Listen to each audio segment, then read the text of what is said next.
One of the things I admire about this conversation that you mentioned Steam a bunch with kind words, supportive, and basically never mentioned Epic Game Store.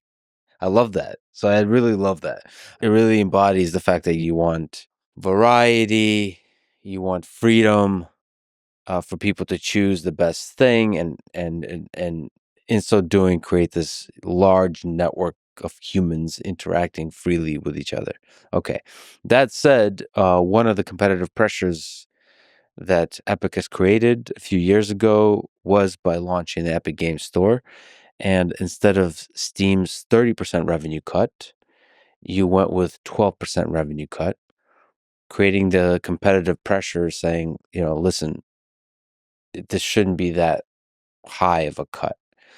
And which I thought was like amazing. This is a brilliant idea, and I think it still is a brilliant idea. It's wonderful. Now, in preparing for this conversation, I looked on the internet and I saw there's a lot of criticism of EGS, Epic Game Store. First of all, I should say the internet is full of drama and criticism. Like, there's just not enough celebrating of awesome shit. If I can ask the internet as a blob one request, can we just celebrate awesome shit and also criticize? But just like there's not enough celebration. Anyway, the two directions of criticism is just straight up the launcher interface is clunky and lacks a lot of the features of Steam. And then the second set of criticism is the exclusive contracts, which were made with some of the games that are on Epic Game Store. So first, huge props on the 12%. Maybe you could speak to the vision of that. And second, can you comment on those two criticisms?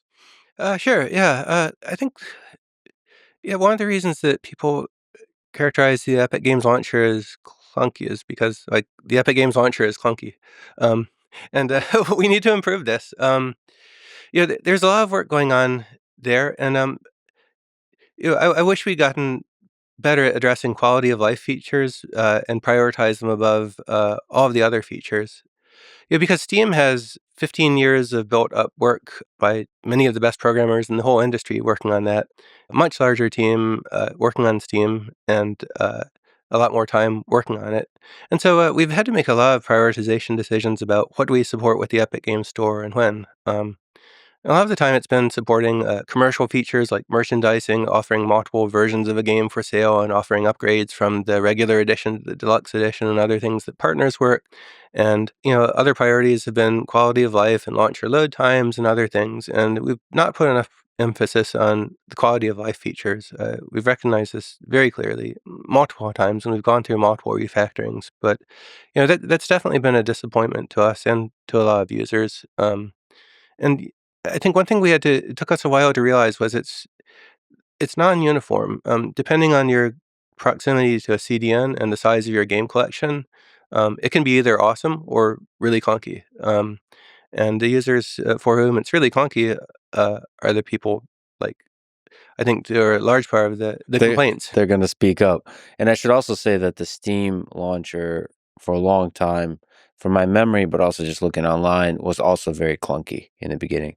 Yeah, and one of the criticisms of Epic Game Store from the beginning was you don't have all of the features of Steam, but we very much don't want to have all of the features of Steam. Like, Steam has forums dedicated to your game, and like we decide we don't want to create forums, and our partners, when we talk to them, generally didn't want us to create Epic Game Store forums for their games because there's already channels that they prefer to them.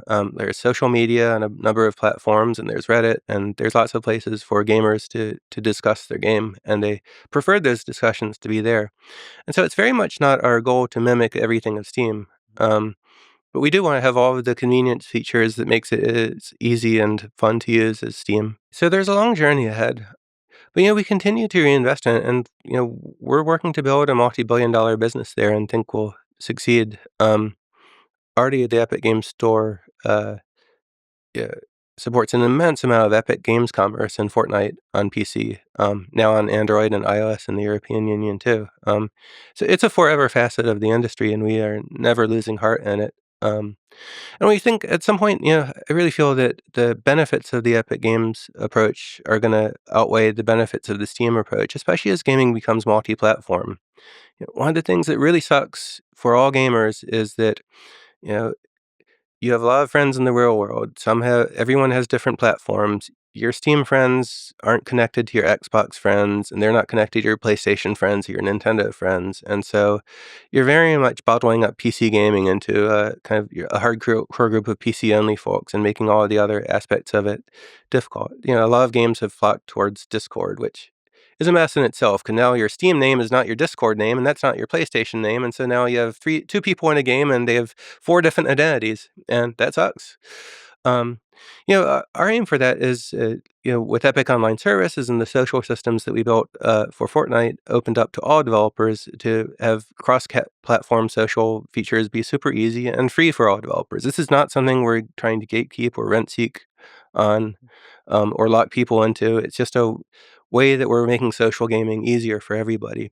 As more and more games follow the Fortnite approach of being multi-platform, especially multiplayer games, Metcalfe's law is a very real phenomena in the industry. It's the thing that's upending some games and causing growth in other games.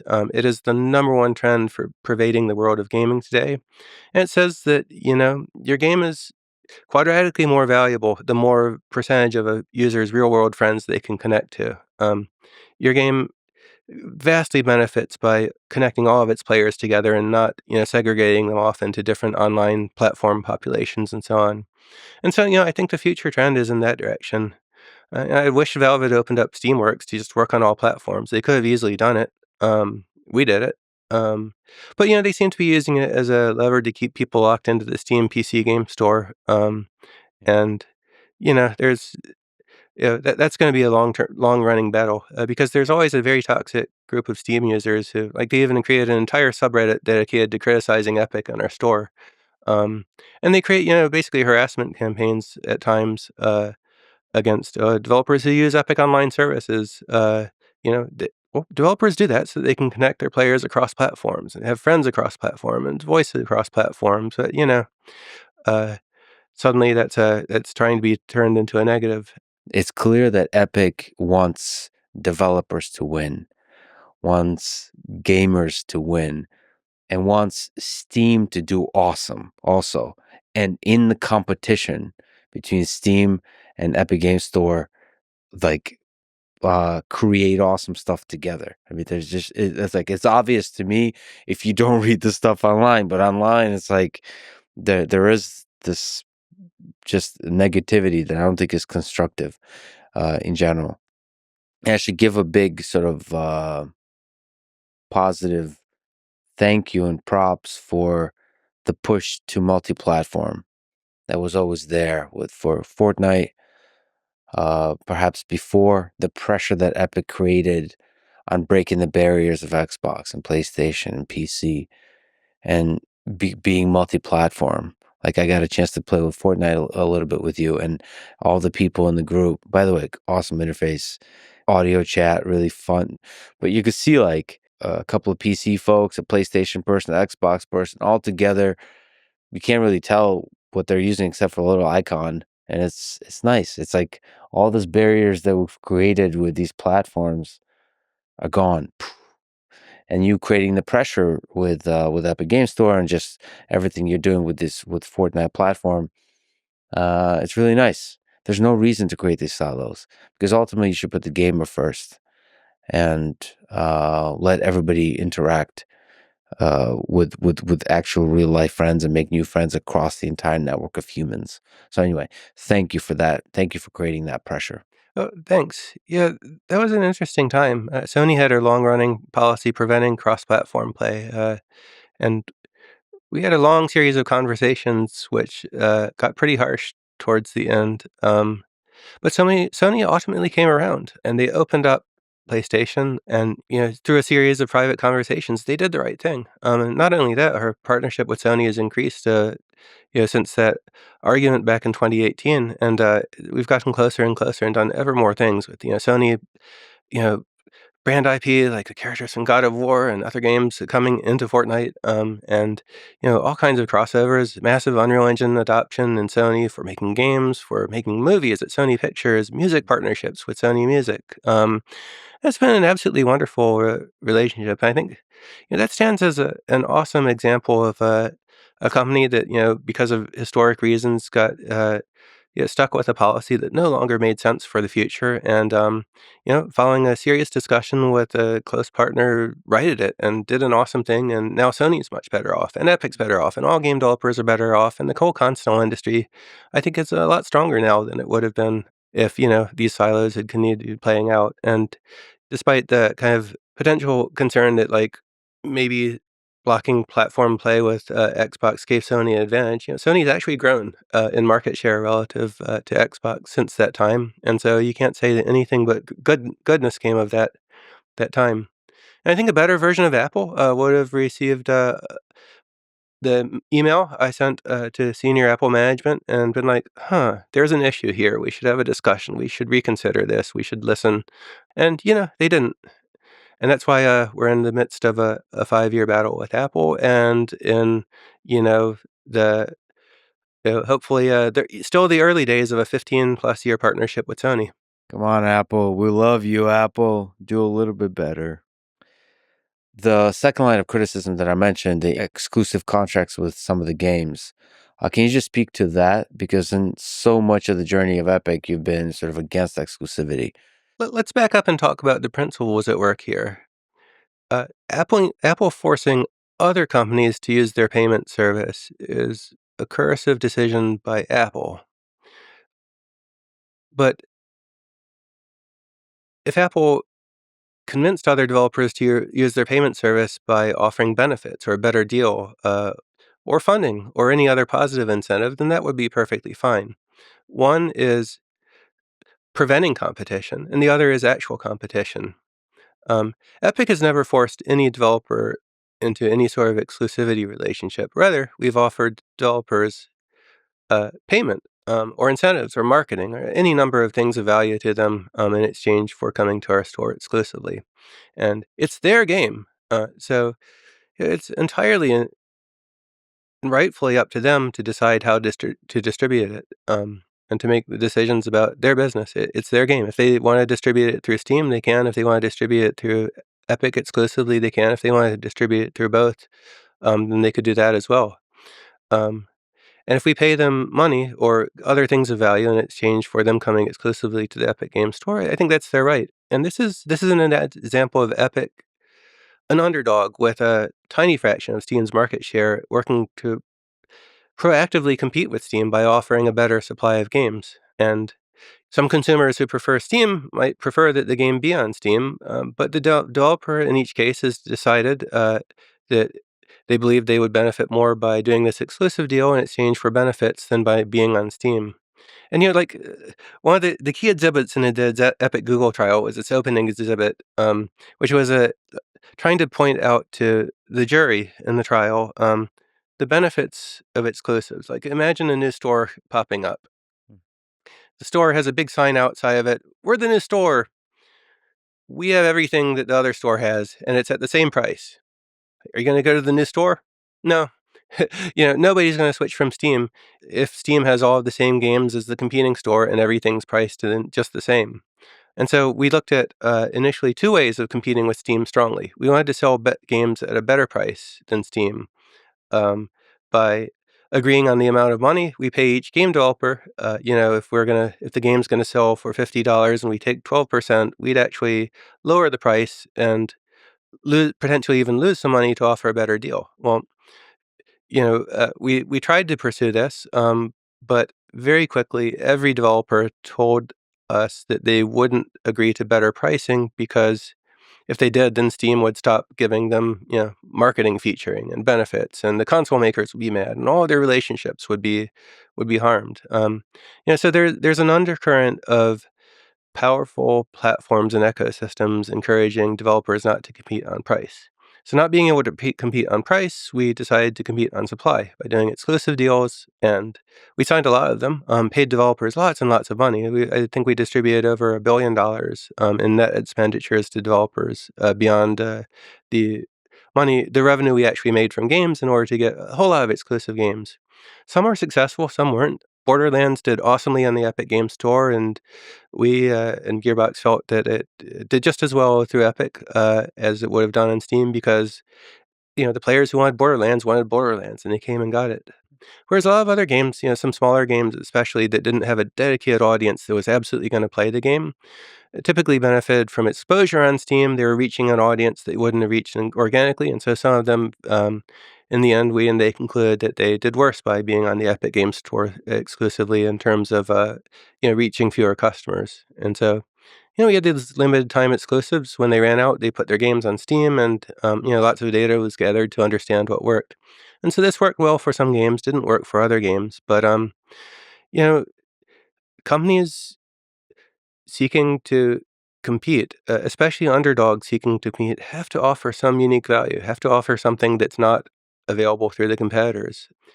And I get that Steam users who just prefer using Steam and buying games on Steam, want to have their library in one place, don't like this. But you're never going to have competition for better deals if you don't support the competitive mechanisms that allow competitors to come about. I think if Valve were forced through Epic Games Store's success to compete with Epic Games Store, then developers would be getting a better deal, consumers would be getting a better deal, and these 30% fees would be driven down quite a lot towards the actual costs that are required to support the stores. Yeah, I mean, there's a lot to be said there. I've gotten to watch Spotify try to do this with podcasts, enter as the underdog into the space and try to attract, they made exclusive deals with, for example, with Joe Rogan, where the podcast would only be published on Spotify. I personally think long term, what I would love to see for EGS, for Epic Game Store, is to not do any exclusivity. Similar to what Spotify's doing now, even with Joe Rogan, they let go. It's open, wide open. And instead compete on the space of just the non-clunkiness of the interface. Because the foundation of what Epic Game Store represent with 12%, it's just philosophically. So you're also competing on the sort of spiritual realm of like what it stands for ethically. That's also a really powerful way to win.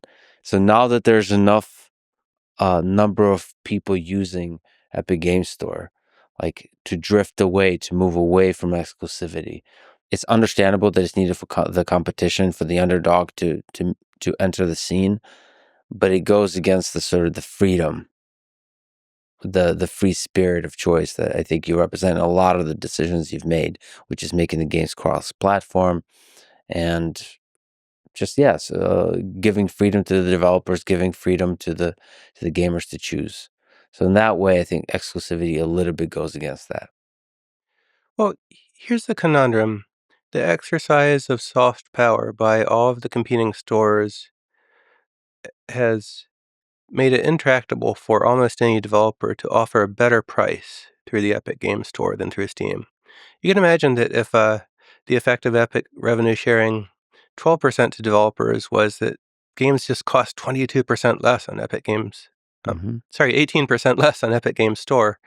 Um, that would actually start to reshape consumer behavior significantly. People would start coming here for the better deals. Yeah. But if like Steam, giving developers nasty phone calls and so on when they propose to do that, prevents developers from passing on savings to consumer, then what's the mechanism that drives users away from the incumbent store to the store that offers a better deal?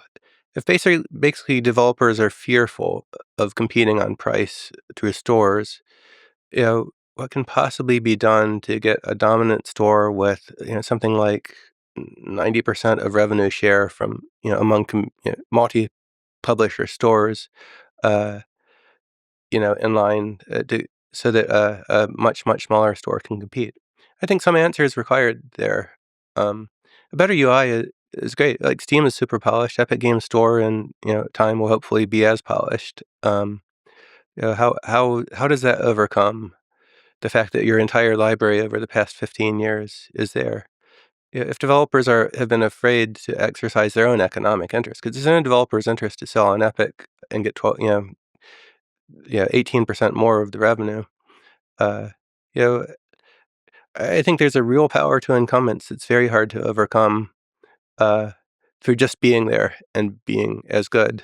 Ultimately, where I hope it converges to is less exclusivity, and where the competition can be the kind I love the most, which is uh, on the UI, on the experience, on the just uh, and then on the Steam side on the 12%. So it can go from 30% and start to support the developer by lowering it from 30% closer to 12%. So anyway, I'm a big supporter, and I don't like the criticism of Epic Game Store. But I also have to say that I don't love the exclusivity, but I understand. I understand the reality of the world is that you have to have some mechanism to get people to switch, or not to switch, but to at least get some of their games to try out, to experience, to allocate some of their library to the underdog. So totally understand, and hope the UI keeps improving. Thanks. Well, one more bit on that exclusivity point is that when we told Google that we were going to launch Fortnite outside of Google Play and go into competition with them, they viewed exclusivity as such a powerful competitive force that they went around to the top 30 publishers and paid out hundreds of millions of dollars Oh boy. to them in order to agree not to do exclusive deals with competitors. And that was called Project Hug, HUG, hold developers close.